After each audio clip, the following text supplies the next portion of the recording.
गुलाबराव सरांकडे येऊया. तुमचे जे वडील आहेत, आपण ऑफ द कॅमेरा पण बोलत होतो, कारण त्यांच्यामुळे कुठेतरी तुम्ही या इंडस्ट्रीमध्ये आलाय.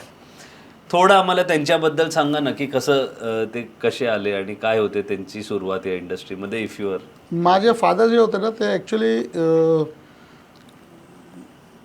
व्हॉट टू से की त्यांचे आई वडील जे होते ते ते 6 वर्षाचे होते त्यावेळी ते वारले.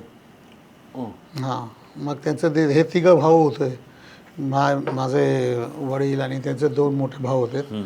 मोठ्या भावाने त्यांना मुंबईत आणलं आणि ते लोक मोठ्या भावाची त्या काळाला एज होती अराउंड 12 वर्ष. कुठून आले, कुठल्या भाग? मनमाडवरून, मनमाड नाशिकवरून. मनमाड नाशिकवरून. हां, नाशिक. अच्छा, मूळ मनमाडला राहायचे ते लोक.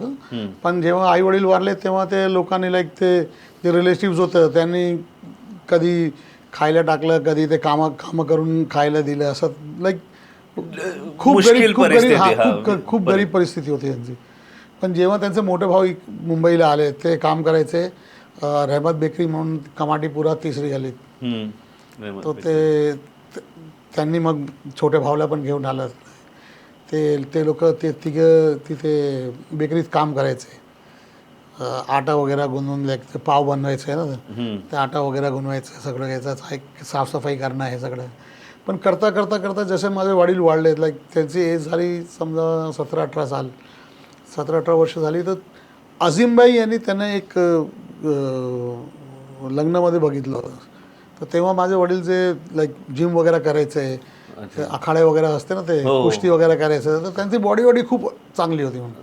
तर त्यांनी त्यांना ऑफर केला की एक काम कर, तू माझ्याबरोबर चल, मी तुला इथे फायटर म्हणून घेतो. तर त्या काळाला काय होतं की लोक लाईक आम्ही मुस्लिम लोक असं फील्डमध्ये काम करणं म्हणजे ते आमच्यासाठी घाण होतं. ते घाण काम करायचं नाही म्हणून. फिल्मे वगैरे ते फिल्मेमध्ये काम नाही करायचं. पण जेव्हा like because they all influence आणि भावाचाच सपोर्ट होतो, तर भावाने पण मना केला की नाही नाही असं काही करायचं नाही आपल्याला, हे आपण करतं तेच बरोबर आहे. पण कसं तरी अझीमबाईने त्यांना फटवलं आणि ना तो एकदा त्यांनी घेऊन सेटवर घेतलं. तिथे सेटवर होते दारासिंग. तर दारासिंग सरांनी माझ्या वडीलला बघितलं आणि त्यांनी त्यांचा ग्रुपमध्ये घेतलं. ते लोक काय करायचं, ते लोक पहिलं ॲक्च्युली इव्हेंट्स व्हायचे, लाईक कुस्ती इव्हेंट्स वगैरे व्हायचे बरोबर, लाईक जागजाग्यावर, लाईक मैदानामध्ये इकडे तिकडे ते तिकिटाप्रमाणे. तर त्यांनी त्यांच्या ग्रुपमध्ये घेतलं आणि ते कुस्ती करायचं त्यांच्याबरोबर. मग जेव्हा काळ भेटला की अझीमबाई बरोबर असिस्ट करायचे. तसं करता करता करता लाईक त्यांना पण स्टंटमॅन झाले तो. मग त्यांनी असिस्ट केलं अझीमबाईला. तर त्या काळाला सगळे मोठे मोठे लाईक विनोद खन्ना, अमिताभ बच्चन, शत्रुघ्न सिन्हा, हे लोक सगळे, लाईक फिरोज खान. तर फिरोज खान बरोबर त्यांनी काम केलं आहे. दारासिंगच्या तर ग्रुपमध्येच होते ते. लाईक आपले काय नाव त्यांचे,